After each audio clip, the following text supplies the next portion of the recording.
So happy to see you guys here today on Promote, Profit, Publish. And I want to remind you before we start talking to our guest today, which I'm really excited about, to go over to the www.promoteprofitpublishquiz.com and find out where your skills lie with monetizing your genius today and not waiting until your book's published. So our guest today is someone I've had on here before, but it's that time of the year again when we really have to start thinking about what are we going to do for 2019. And Penny Zenker is an international speaker, business strategy coach, and best-selling author. Before her 31st birthday, Penny founded, developed, and sold her first multi-million-dollar business. Later, she managed business unit turnarounds and was a Tony Robbins business coach. Penny is one of America's leading experts in the psychology of productivity to eliminate distraction, perfectionism, and self-sabotage to maximize results in every area of your life. Over the past 2 decades, and wait till you see her, she doesn't look like she's been around for 2 decades. Yeah, I'm only 33. She has coached thousands of entrepreneurs, executives, and business leaders to do the same. Penny's book, which we're going to talk a little bit about, The Productivity Zone, was an instant Amazon bestseller, and her TEDx, self-promotion. Plug, sorry. Of thought has gained attention around the world. Her engaging, inspiring, interactive talks teach people to think and act more strategically. Penny's also been featured, besides here on this podcast, on NBC News, Forbes, Inc., ESPN, and the Wharton Business Radio, among others. So welcome, Penny. You want to hold up? Thank you. Woo! Right? Where's the drum roll? I have to ask, why ESPN? You know, it was funny. It was actually a fishing show, and they wanted to talk about how they could have more time to fish because they make all these plans like we all do to make, you know, these great vacations, and they never come to fruition. So they asked me to be on the show to talk about how to help people be more productive in their lives so they can fish more. So that was my ESPN debut. That is hysterical. I thought that perhaps you were able to allow them to productively fish, actually get more fish when they go out, but apparently. No, I don't do that. So, but by helping them to think and act more strategically on the other part of their life, they can make more time and make more room for the things that they absolutely love to do. Well, that's awesome. So for a lot of these people out here who are listening, they probably have never heard of a productivity mentor. What exactly do you do? Well, exactly depends on the person, but I think the gist of it is that I help people to think and act more strategically. So, what does that mean exactly is that, 98% of the population gets caught up in the minutia, in the detail, in the busy, right? And so we're not conscious of all the choices that we're making and being purposeful so that we can be productive. And productive doesn't just mean doing more, right? It means being, that age-old saying, working smarter, not harder. So like for those fishing people, it's taking a look at where are they getting stuck? Where are they wasting time?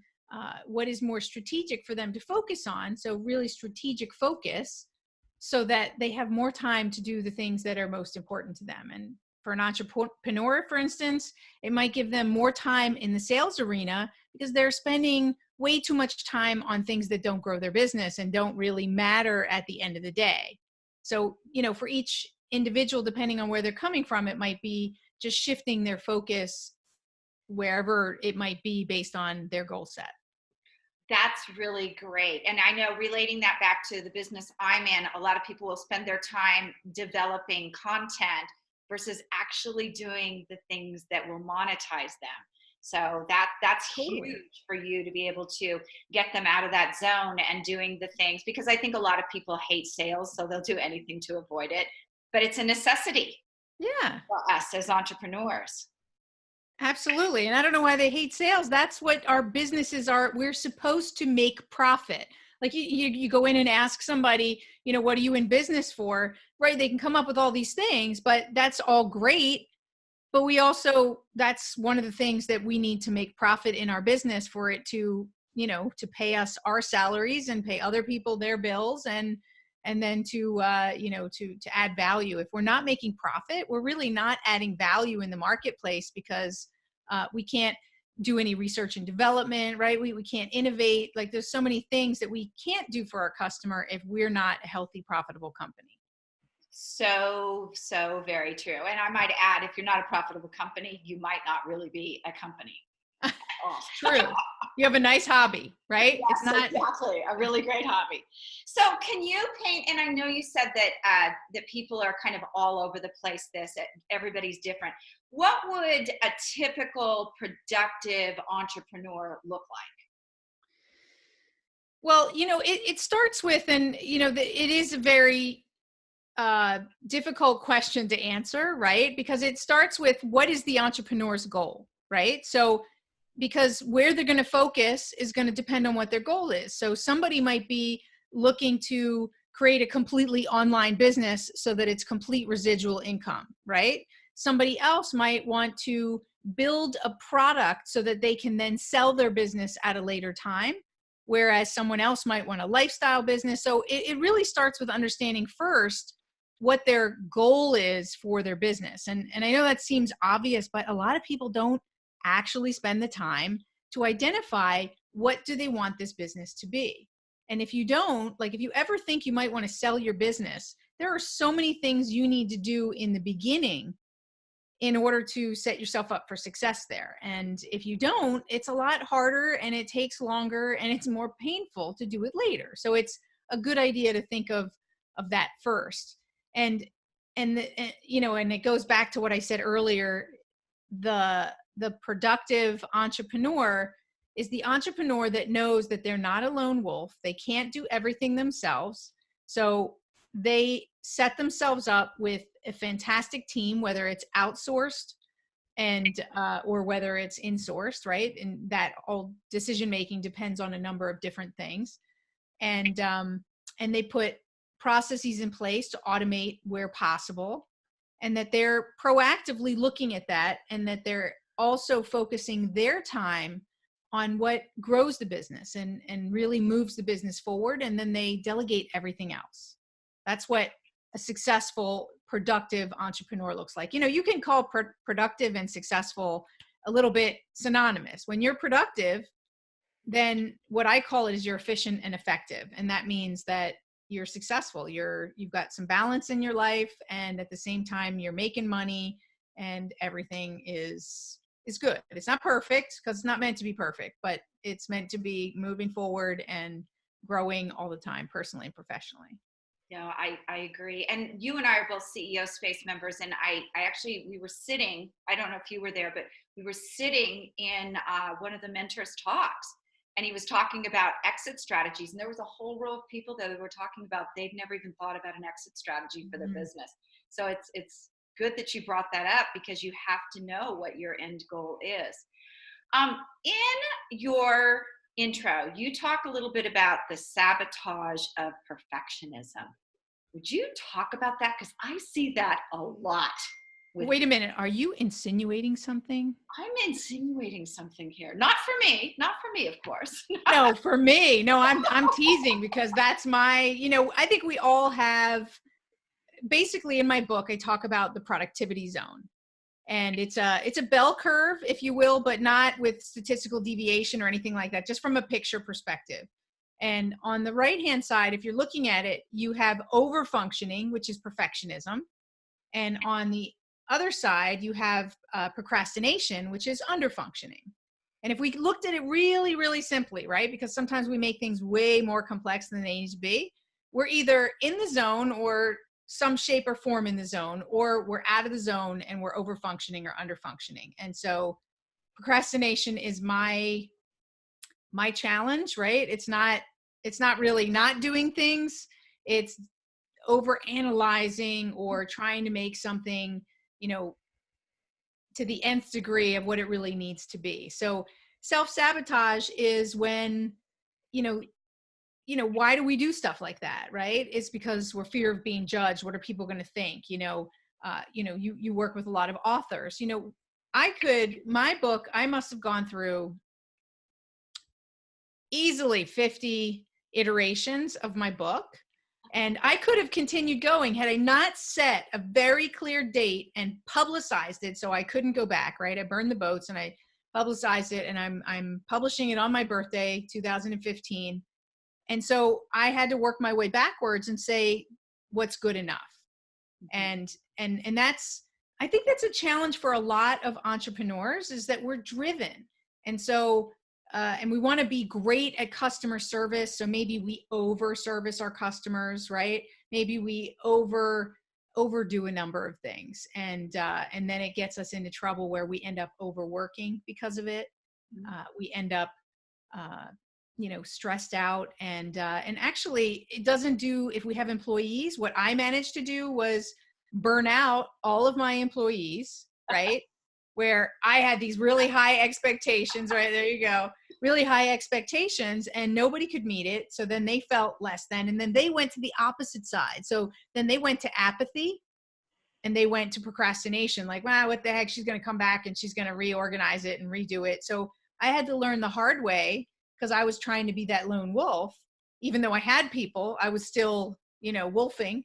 I needed to let go, and I needed to identify what was good enough. I'm not a brain surgeon. What I do, I don't need to make sure, like what I tell people now is, hey, did you see any mistakes in my book? They're like, yeah.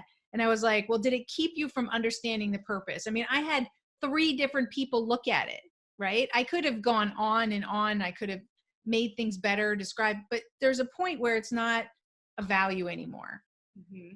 And that is, where self-sabotage comes in, is when we continue to go into that cycle of stress of overdoing it for insecurity or whatever reasons we do it. Absolutely. And I think what I see both of those on the opposite end with authors, people who run into writer's block. And then the other end is people who've been telling me for 5 years that I'm still on chapter 1. Right. Get the darn thing out. That's what rewrites are for. Right. Yeah. So I think I see a lot of both ends of that spectrum on there. Tell us a little bit more about your book.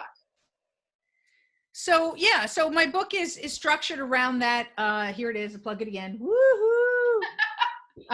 It's structured around that framework. So I explain the framework, and then I talk a little bit about procrastination and perfectionism. And then, what people really want to know is what's in the zone. So, but I do always start with what's outside of the zone, because, we all know it's not like they're going to read this and they're going to hear like something, drastically different than some of the other things that they've heard in their life, right? About good practices. I'm presenting it in a different way. So hopefully, in some of the tips and stories that then might hit them so that they can apply it to themselves. But we know what to do a lot or most of the time, but we don't do it. And so, I always feel that we have to address that first. We have to address what's in the way, so that when I give you a strategy and I give you things to focus on, that actually, you're going to be able to take advantage of that. And that's the way I coach people too, back to that question that you said of how to, what does a productivity coach do, is we look what's in the way as well. So the book talks about that, and then goes into the 10 core drivers of what I would call the drivers of productivity, but they're really drivers of success in any area of your life, because it balances the mindset, the strategies, and then the sustainability. And so it works in that order. You start with the mindset, and then you move on to build strategies on top of that. And then you put things in place to make them sustainable. Cool. What's the biggest thing it's just some of the biggest things that you think keep people from being productive? Right. Well, it is those procrastination and perfectionism. And what I say both of those they're distractions, right? They're distractions that keep us from our focus. And so it's distractions. I recently, whether it's email, that I recently saw a study that said we check our email on average 155 times a day. Like, really? Wow. And that we are distracted every 45 seconds was the latest. I saw a TED Talk that was recently published that said that. I think it was 155 times a day that we're interrupted from what we're doing. And, most people feel that way. Like I feel that way sometimes, and I really have to work at not being busy and not being distracted and blocking those things out and really staying focused on my, why I'm doing what I'm doing, and then focusing on the blocks of time. And so, and I would love to offer your group, anybody who wants to go and take a distraction quiz. I know you love quizzes, right? So at distractionquiz.com, they can go and see how they're being mostly distracted. And I break it out into a couple of different areas too, so that they can see not just some of the things, but also the 3 categories that distract us, which are, we don't just have the physical distractions, right, in our environment, physical is in our body. Then we have environmental that come in our environment. And then we've got the biggest ones, which are our mental distractions. And by bucketing them, we get much clearer. And then once we are aware of them, then we make more of a conscious choice to block them out versus, just unconsciously let them happen. Yeah, no, I'm just thinking, I work out of my home a lot, and I can really tell when I'm having a distraction day, when I'd rather do laundry and unload the dishwasher than work. Yeah. And those are not really high forms of distraction. Those should be really low on the list. Well, they do need to get done as well, but right, it's having the right balance of getting those things done that you need and want to get done, as well as some of those things that just have to get done. That get in the way. I would imagine, you mentioned email. I would imagine social media is a big one too, that people are constantly jumping on and off of social media. Yeah, totally. Right. And part of the challenge with social media is that when they jump on, they're there way longer than they think. Right. So, a quick little tip around that is set a timer. Like, go there for a specific purpose, but also set a timer so that in case you do get sucked into that rabbit hole, that okay, it's only 10 minutes that you're going to be on there, and then you're off. And the other thing that I've actually recently realized, the drain that it is on me, and then I think also it was a study that I read, is that, when we check Facebook and social media in between whatever it is that we're doing, when we're waiting in line or waiting at the stoplight, you do it too. Don't pretend like you don't. I do not do it while I'm driving. I don't mean you. I mean whoever's listening, right? It might not be you, but you, as in the proverbial you out there, somebody, I know, because when I pull up, the person next to me is on their phone. I know. But what it does is that we don't have any time to make interesting connections. So it's that time when we don't have anything to do, right? Mm-hmm. That is when we connect something that we see with something that we're doing in our lives, right? Like, some of the best ideas that I've had are because, like the McDonald's drive-through did not come from fast food. It came from banking. And I forget who it was, somebody from McDonald's. I don't think it was Ray Kroc, but somebody went through and was just going about their day, not sitting there at every break on their phone, but just looking around and observing and soaking in, and then connections happen, right? And that was a connection where he goes, wow, we should do that. That's pretty cool. We could do a drive-through. So, we need to free our brains a little bit of always doing, because for me, and I don't know if you feel this way, but I've recognized that it's a disconnection. So by always doing, it actually disconnects me rather than connects me. Mm-hmm. Oh, definitely. In fact, you can pretend you're not old enough to remember this, but remember the days when we actually didn't have phones? Like, we had to wait till we got home and turn on the answering machine, and we didn't have all of this going on at all. I don't know what you're talking about. I have no idea how. I don't know how anyone my age survived that era, and how even kids could understand that today. Well, I think that's why people were less stressed out then, because ignorance is bliss. Like, we didn't know who called until we got home, right? And listened to the answering machine, or we didn't miss anything because we didn't hear the phone ring or see that we had 5 missed calls.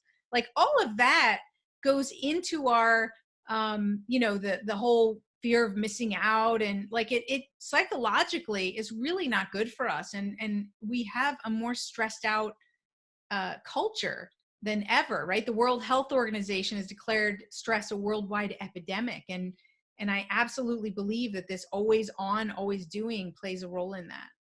I would agree with that. For those of you out there who've ever taken like a detox weekend and gone camping, or just some place where you've turned the electronics off, you may have felt like the first 24 hours of it is like you need to go to Betty Ford. Like, oh my God, is there like an addiction clinic for electronics? It's really, I think it's even more stressful because you're like thinking about what you're missing. You're thinking, I miss the hand movements. Like, oh my God, what am I going to do with my hands now? Right. Really. Yeah. So we're coming up on 2019. What are some of the things that entrepreneurs should be doing now to get ready to change the habits and start new in 2019 with some really fresh, clean habits that'll make them more productive than ever? Awesome. All right. So first of all, they're coming into the new year. So November, is a great time to start planning for the new year. Why wait until the new year to plan for the new year, right? Is get a leg up on that and start to plan for what you want that new year to be, and set your goals, in a quarterly type of basis and then a monthly basis, right? And break them down so that you can see what you're going to achieve at the end of the year, and you break it down into those small steps. I'm a firm believer that it's all about, and my book talks about this, the energy that we bring to the time. It's not just what we do with our time. So it's time to take a news detox. So that means that for the new year, stop watching the news in the morning. I'm not saying stop watching it altogether. That's what I do, but that's for me. That's, everybody gets to make their own choice. But when we fill our minds in the morning with negativity and aggression, then that's what we're going to experience for most of the day. So, a simple productivity tip is to start the morning with some gratitude, with a meditation. And, this is not like, some people think, oh, that's woo woo. This is scientifically proven. I forget the last statistic. I think it was over 40% of Fortune 100 companies are integrating some form of wellness and meditation into their teachings, because they're seeing that it's giving them back productivity from their staff. Mm-hmm. So those are some tips I would, it all depends on where somebody is, right? And so I think one of the things I would also say for 2019 is to give yourself a break as well. Be more forgiving of yourself. Because I recently read Kelly McGonigal. I love some of her work. She has a book on willpower and also on the upside of stress. I highly recommend it to people. And in the willpower book, she was talking about how we have these go-tos when we're stressed, which is, we procrastinate. So maybe some people clean, right? So they want to clean to procrastinate, and at least they get a clean home, right? And you're doing your laundry and things like that. And apparently, or somebody eats, right? They'll go for chocolate. And apparently, like, what happens is that this is a vicious cycle. So it's scientifically proven that even if you don't even like chocolate cake, for instance, that you're more apt to go for the chocolate cake when you're stressed, because you think it's a reward, right? It's a go-to stressor.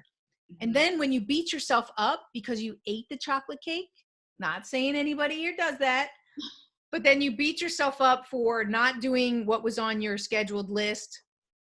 It can be in any context. You have this go-to behavior that's your stress behavior. It triggers you, and then you do that behavior. And then when we beat ourselves up, we do it again. So we go to that stress behavior again, because it's like Pavlov, right? We're just going back to that behavior, even though it doesn't make any sense. I eat the cake. I beat myself about the cake. I have another piece of cake. Well, so when we make excuses, oh, it doesn't matter. I already blew my diet. Oh, I hate myself. I blew my diet. Never again. We go to the binge and restrict, and then we go back and we go, okay, just this once, it'll be okay. And then we do it because I'm stressed and I need a reward. So once we're forgiving, so actually this was what she found, is that when we let go of it and we forgive ourselves instead of beating ourselves up, that we break that pattern of behavior. And by breaking it, it means that we're going to then have more productive behaviors by simply being more kind to ourselves, more loving, more understanding, and more forgiving. And by the way, and I know this sounds weird, right? This is coming from a productivity person, but like I said, it's mindset as well as it is the skills. You'll be more apt to take on new skills when you're not beating yourself up for not getting it 100% perfect. Oh, I got this new app and I implemented it, and then I beat myself up because I only did it for a week. And then I didn't do it anymore. And then I beat myself up. And then, oh, I'll just get another app because the app was the problem, right? So then your behavior becomes constantly getting a new app and starting something new versus forgiving yourself and then saying, hey, let me recognize, that's another thing that you can do for 2019. Let me recognize the progress that I did make. So here's what I did do. I did use the app, and here's the value that I got from it. And here's what I can do next week to implement it even more consistently, or to build on what I started. Give yourself an acclimation period and be forgiving of what you're not accomplishing, and appreciate what you are accomplishing. Very good. Thank you so much. So tell us where we can find your book, please. Well, you can find my book on Amazon. So it's available in, written format here, ebook, and physical format, as well as Audible. And then go to distractionquiz.com and find out, what your biggest distractions are, because really, most people, they can eliminate most of those distractions themselves. So it can make you, right in itself, another 25% more productive. Like, what could you do with that time? 25, 50% more productive. And we all want more time. Yeah, totally. So distractionquiz.com, go check that out. And, my other websites are p10app.com and pennieskeynote.com. Very good. Very good. Thank you so much for being on today. We appreciate having you here, and hopefully you guys will be able to use all those tips going into a brand new year and create some really great productivity habits for yourself. Thank you. Thanks for having me.